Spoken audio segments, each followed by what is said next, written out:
আমার ফ্যামিলি আমাকে ত্যায্য করে দিছে, আমি আমার মেয়েকে ছেড়ে দিছি, আমার হাজবেন্ডকে ছেড়ে দিছি ইমনের কথায়। আশা করি ভালো আছেন দর্শক। এখানে এই মেয়েটি কি বলছে, তাকে নাকি সে নাকি তার স্বামীকে ডিভোর্স দিয়েছে, এছাড়াও নাকি তার ফ্যামিলি তাকে নাকি ত্যায্য করে দিয়েছে। কেন বা ত্যায্য করেছে সে সম্পর্কে বিস্তারিত আপনাদেরকে জানানো হবে। সম্পূর্ণ ভিডিওটি ধৈর্য সহকারে বসে দেখতে থাকুন, তাহলে হয়তো বুঝতে পারবেন কিভাবে কি ঘটেছিল আর আদুরি কেন বা আজ রাস্তা রাস্তা ঘুরতেছে সেই সম্পর্কে সব কিছু আপনারা জানতে পারবেন। এই ভিডিওতে সব ইনফরমেশন আপনাদেরকে দিব আমি দর্শক। এক এক করে তার বর্ণনাগুলো আমি তুলে ধরতেছি আপনাদের সামনে, এছাড়া সেও তুলে ধরবে তার বর্ণনাগুলো। এই আদরি দর্শক, এই মেয়েটির একটি বিয়ে হয়েছিল, 5 বছর সংসার করছিল। সংসার করার পরে কিন্তু সে কিন্তু স্বামীকে ডিভোর্স দেয়। ডিভোর্স দেওয়ার আগে কিন্তু তার সন্তান একটি ছিল।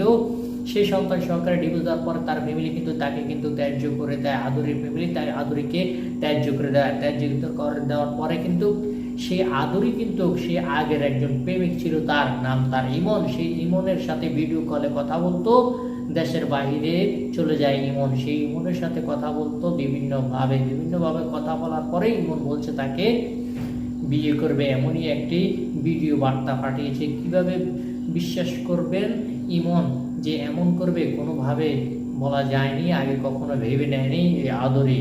আজ তা প্রমাণ দেখাবো আপনাদের সামনে। কিভাবে ভিডিও কলে ইমন আদরিকে কোন ধরনের ভিডিও কল দিয়ে আশ্বাস দিয়েছে বিয়ে করবে ইমন আদরিকে, সে ভিডিও ফুটেজটি চলুন দেখে আসি। মাথায় চেয়ে বলতেছি, আমি তোমাকে বিয়ে করতে চাই, আমি সারা জীবন তোমাকে চাই, আমি তোমাকে আনতে চাই, আমি কখনো তোমাকে ছাড়বো না, সারা জীবন আমার হাতে রাখবো।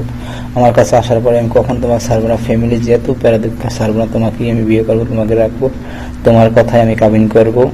আর তোমার আমার বিয়ের ছবি আমরা দিয়ে দিব, ফেসবুকে ছাড়বো, প্রোফাইল পিক দিব, তোমার সব কথা শুনবো সবসময়। এখানে কিন্তু ইমন মাথায় কোরআন রেখে কিন্তু শপথ করেছে আদুরির সাথে। এরকমই ভিডিও বার্তা পাঠিয়েছে আদুরির সাথে।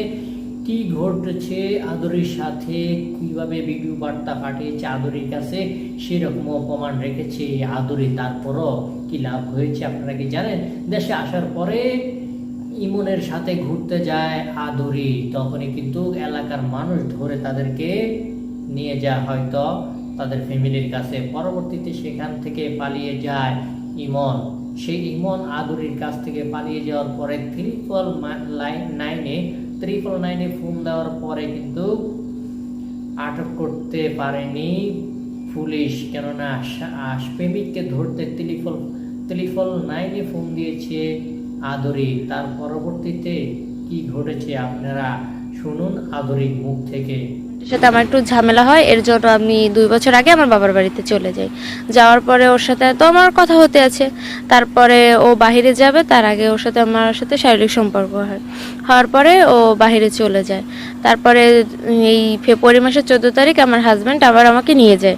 ওরে আমি বলছি, তখন ও বলছে আচ্ছা ঠিক আছে তুমি যাও, আমি আসতেছি। ও বাহিরে গেছি 9 মাস, তো আসছে 6 দিন হইলো।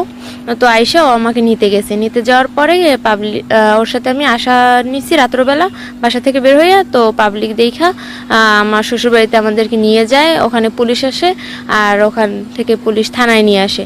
থানায় নিয়ে আসার পর ওখানে ও আমাকে বলছে ও আমাকে বিয়ে করবে। তো আমি আমার হাজব্যান্ডকে তালাক দিয়ে দেই।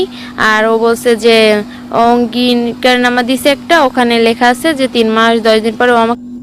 দর্শক আপনারা শুনেছেন আদুরি কি বলেছে গণমাধ্যমের সামনে। এভাবে কিন্তু আদুরি সাক্ষাৎকার দেয়, কিন্তু এখন পর্যন্ত কিন্তু স্বামী ইমন কিন্তু পলাতক। কিন্তু প্রশাসন তাকে আশ্বাস দিয়েছে স্বামী প্রেমিক ইমনকে ধরে দিবে, কিন্তু প্রশাসন এখন পর্যন্ত কিন্তু আদুরি কিন্তু এখন কি করতেছে আপনারা কি জানেন? রাস্তায় ঘুরতেছে। একটা কথায় আছে, বাংলা প্রভাব রয়েছে আমও গেল সালাও গেল। আগের স্বামীকে ডিভোর্স দেওয়ার পরে প্রেমিকের আশায় বিয়ে করবে প্রেমিক, এখন প্রেমিকও হারালো।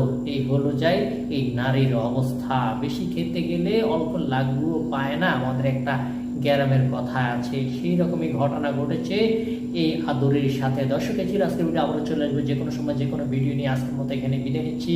আল্লাহ হাফেজ।